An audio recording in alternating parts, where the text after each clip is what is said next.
Juan Antonio de Castro, exfuncionario de Naciones Unidas.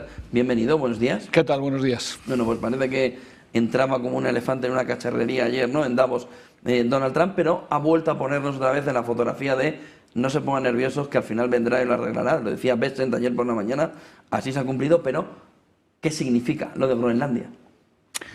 Bueno, con Tornado Trump es casi como un luchador de boxeo, da sus golpes y luego se retira y luego espera, es realmente la táctica ya conocida, ¿no? Davos nos sorprende, no sé, sorprende en cierto modo porque, por ejemplo, Europa, a mí me da la sensación que Europa ha mandado está Macron, pero Macron es una figura relativamente débil, no vemos a Alemania, por ejemplo, descollar de manera fuerte ni nada, está como calladita, a la espera. El tema de Groenlandia, bueno, yo creo que lo tienen todos bastante claro. A mí me extrañó ayer que dijera que había hablado con Rutte y que ya estaba la cosa acordada. Rutte es un secretario general, los secretarios generales son secretarías, las secretarías no dicen nada hasta que las naciones lo afirman, ¿no? Pero bueno, parece ser que ha habido conversaciones, ¿no?, entre Rutte y algunos países y que podría haber una cierta acuerdo hacia un acuerdo, ¿no? Ahora, ¿qué va a ser ese acuerdo? Ese acuerdo a mí me da la sensación que va a ser algo parecido a lo que vimos cuando después de la Segunda Guerra Mundial se quería establecer una organización internacional del comercio, Estados Unidos no quiso, el Congreso no quiso, ¿y qué hicieron? Hicieron un contrato que se llamó GATT, el Acuerdo General de Aranceles, Aduanas y Comercio, que ha estado dirigiendo el comercio mundial bajo un contrato privado entre partes.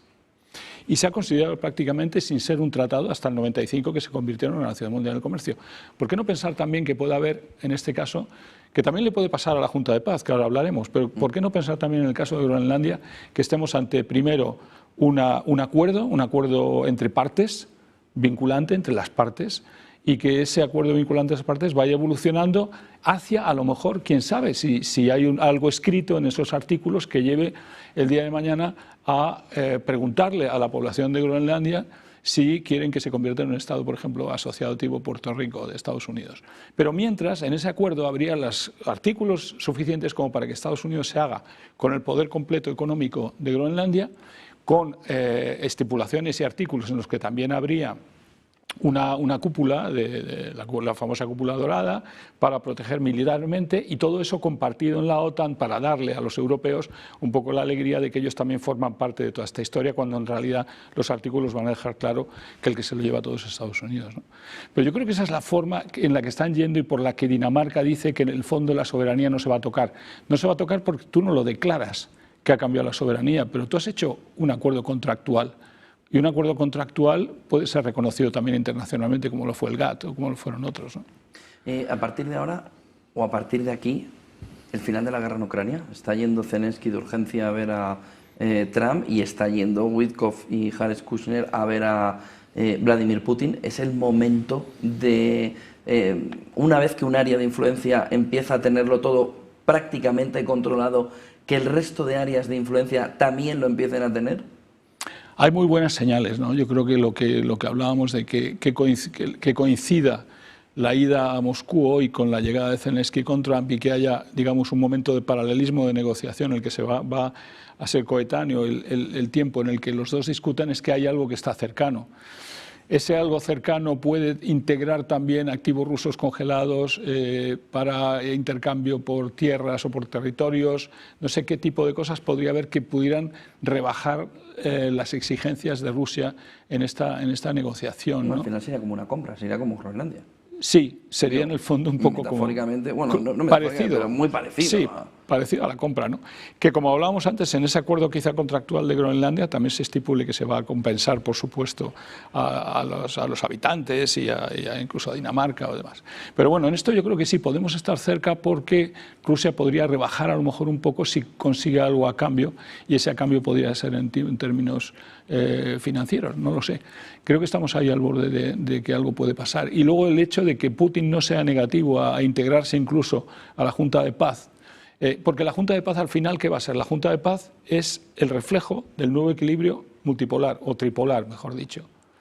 La ONU no funciona porque hay veto, hacemos un acuerdo más o menos privado internacional, en el que hay un equilibrio tripolar. Rusia se integra, porque parece que se va a integrar, y China está esperando, y lo hará estratégicamente y se integrará después, pero entonces si ya tenemos a Rusia, China y Estados Unidos, apaga y vámonos, el que no vaya se queda fuera. Y ahí no se va a quedar Francia solita en la ONU, sentándose sola en el Consejo de Seguridad para decir ¿qué? Dijo, no la cerremos, tiene un potencial increíble. Que Sí. como decir, para mí tiene un potencial para ayudar humanitariamente y para dar de comer a la gente que tiene hambrunas. Que te puede pero decir Trump, ¿no? Esto tiene un potencial increíble y dice, oye, que esto está ya desde después de la Segunda Guerra Mundial. La dejan apagarse sola, De hecho, Estados Pero Unidos... los europeos no están entrando en la Junta de Paz, en esa nueva ONU. Pero acabarán entrando. A mí no me extraña que acabarán entrando, porque una vez que entran los tres, si este es un nuevo mundo tripolar, tú no te puedes quedar fuera. Y los europeos tienen que elegir en este momento una cosa. O se quedan apoyados en el hemisferio en el que están, y entonces se dedican a Eurasia. O buscan un equilibrio entre polos, y entonces tienen que buscar una salida extrapolar. Y puede que la salida europea sea extrapolar, fuera de los tres polos, pero sacando beneficios de todo. India ya ha elegido. India es extrapolar, digamos, en cierto modo. ¿Y por qué no hacer una alianza de naciones extrapolares? ¿Y por qué no buscar la fuerza realmente de esa manera para protegerte de estos tres polos que realmente se están repartiendo el mundo y que no les importa y que en el fondo yo creo que tienen mucho más acuerdos entre ellos de los que nos estamos enterando? Porque al final, a lo mejor llegamos incluso a la paz en Ucrania, a lo mejor llegamos a un entendimiento con China. Eso quiere decir que estos tres polos se entienden muy bien. Y que ese entendimiento, si te quedas fuera, no vas a sacar ninguna ventaja. Entonces, puedes jugar como en la época de los no alineados, en el 1955, con la conferencia de Bandung, a decir yo no estoy ni con un lado, ni con otro, ni con el otro. Vale, si no estás en los tres, juega a aliarte entre todos contra los tres, o asóciate a uno de ellos. Pero Europa no tiene otra opción, y Europa ya no está en Estados Unidos, ya no está en el Atlántico. O sea, Europa no se ha dado cuenta, no se ha bajado todavía del carro y cree que todavía puede seguirle. No, ya no. Decíamos, es la nueva ONU. ¿Tú crees que es la nueva ONU? Tú has estado en Naciones Unidas. ¿Es la nueva ONU? ¿Es el nuevo modelo que va a regir las relaciones internacionales? Sobre todo porque, aun cuando no sea presidente Donald Trump, seguirá siendo presidente de la Junta para la Paz o de la Paz. Hombre, hay algo que ha cambiado totalmente. Cuando se crean las Naciones Unidas, creíamos en los derechos humanos, en el derecho internacional. Todo se hacía por los pueblos de la tierra. Cada país un voto, cada nación soberana. Nadie se mete en la soberanía de las naciones. Toda esa Carta de Naciones Unidas está pisoteada en este momento de facto. Entonces, una vez pisoteada de facto, la están dejando caer. Si para colmo se crean contratos privados internacionales de negociación, lo más seguro es que se refuercen y que las Naciones Unidas acaben terminando. El tema es que esta nueva asociación internacional o organismo internacional de facto no se basa nada más que en la paz. El elemento central es paz, pero ya no hablan. Yo no oigo a Trump decir para nada, ni nadie de la conferencia esta, que van a hablar de derechos humanos y de soberanía de las naciones. Eso ya no existe. Bueno, ha dicho mucho más. Ha dicho que a veces los dictadores son necesarios. Esa es una frase bestial. Dijo, a mí me llaman dictador. Bueno, pero a veces los dictadores son necesarios. Y a veces son necesarios. Pero bueno, si hemos tenido autoritarismos crecientes, hemos tenido a Rusia, China, y ahora tenemos a Estados Unidos como uno de los mayores autoritarismos, quiere decir que hemos pasado a la fase autoritaria. Yo no veo a los estudiantes aquí en España. Está diciendo el fin justifica los medios. A ¿Sí? veces un dictador puede hacerlo bien, ¿Sí? por lo que se le entiende ayer, lo cual choca y mucho, ¿no? Con choca un régimen mucho, democrático. Choca mucho para los que tenemos todavía una mentalidad de la Carta de Naciones Unidas y de los derechos humanos y de la democracia. Pero están pisoteando la democracia y se está transformando en otra cosa. Seamos realistas, el mundo va a ir por ahí, que no es lo que queríamos, pero va a haber que adaptarse y luchar en ese campo, ¿no?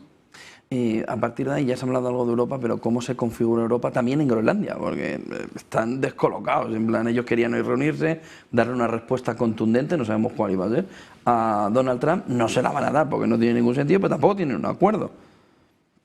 ¿Cómo queda Europa después de todo esto? Porque también fue muy duro Donald Trump ayer en Davos con Europa, todo va a acabar mal en Europa, si siguen por la vía en la que están, ¿cuál es el movimiento para una Europa que se ve además, los líderes y las élites europeas ven que están ahora mismo contra la pared, sobre todo en su casa, en Davos, donde ellos se han acostumbrado a liderar el mundo y les vienen de fuera a decirle, oiga, ustedes son el principal problema para el mundo? Europa va a pasar una transición muy difícil, lo va a pasar muy mal y tiene razón Trump ayer en decirlo. El error inmigratorio y el error de la ideología climática han destrozado la competitividad europea. No buscamos energía barata, buscamos ideología. hemos estado buscando ideología, no energía. Y hemos dejado la inmigración y más ideología, no realismo. Y ahora vamos a tenernos que deshacer, en cierto modo, de parte de la inmigración y vamos a tener que optar por el realismo energético, que va a ser nuclear y que va a ser para tratar de competir con los demás. Pero esa transición, hasta que nos demos cuenta, porque nos estamos empezando a dar cuenta, pero nos cuesta mucho echar marcha atrás.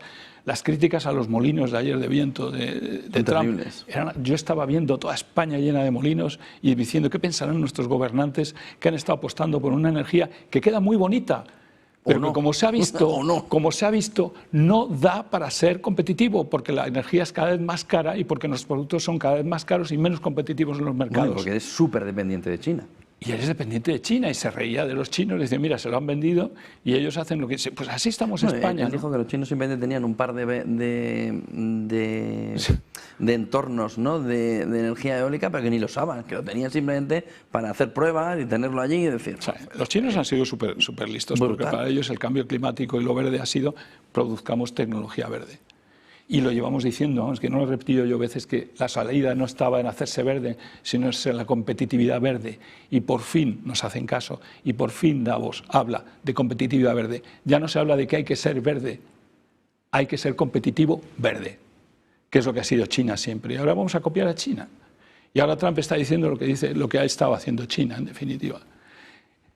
Es el camino, nuevo marco autoritario con una nueva visión completamente. ¿Crees que Groenlandia, ese trozo de hielo, decía ayer Donald Trump, es suficiente para la seguridad internacional por la cúpula de la Golden Dome, ¿no?, que quiere construir Estados Unidos? ¿Qué importancia tenía y, sobre todo, hasta qué punto ese ya es el pilar fundamental? Todo el aliado de Estados Unidos, más que en la OTAN, va a querer estar en la Golden Dome, ¿no?, después de esto, por lo que contó ayer. Sí, va a querer estar Groenlandia y va a querer estar... El control de Groenlandia es el control de las rutas estratégicas que vienen también de Rusia y China.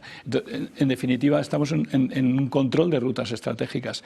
Y la gente, sí, los países van a querer formar parte del Golden Dome, por eso van a aceptar, en cierto modo, algún acuerdo tipo marco OTAN para estar protegidos y para tener algún acceso. Y qué duda cabe que este contrato que se hará con Groenlandia le dará algunas ventajas en algún artículo que también Francia y Dinamarca y los demás países podamos ahí hurgar un poquito en alguna tierra rara. Nos van a dar pedacitos de recuerdo, pero esa es nuestra culpa, la culpa de Europa de no haber querido ser independiente antes.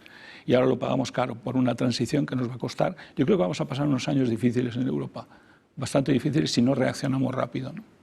No parece que se vaya a reaccionar rápido, que estemos reaccionando. Gobiernan solo gobiernan. Porque además siguen diciendo lo mismo, entonces tendrán que caer estos dirigentes. Sí, o pueden esperar a las midterms, ¿no?, a ver si cambia algo. Claro, y luego también está la confusión, ¿no?, porque Trump habla mucho de los patriotas y de que Europa tiene que cambiar y ser naciones más soberanas, pero yo veo que los partidos aquí todavía no se enteran muy bien de qué es lo que está intentando Trump. Trump, en definitiva, cree mucho en las soberanías, pero las disuelve. Cree en los tripolar, pero no cree en las soberanías del resto. Entonces, mucho cuidado a dejarse llevar también por la visión de Trump sobre el patriotismo. Creo que sí, que hay que hacer una España fuerte, pero una España fuerte de verdad, y no una España diluida en el fondo bajo un esto de Trump. Y ahí hay que ver qué posibilidades extrapolares tenemos también los europeos que tomar, ¿no? Muchísimas gracias, Juan Antonio de Castro, exfuncionario de Naciones Unidas. Buen día y buen negocio. Gracias, igualmente. 9:23 de la mañana, nos adentramos ahora también con Bestinver enseguida a ver la fotografía del mercado y de las oportunidades para el inversor. Enseguida vemos con él.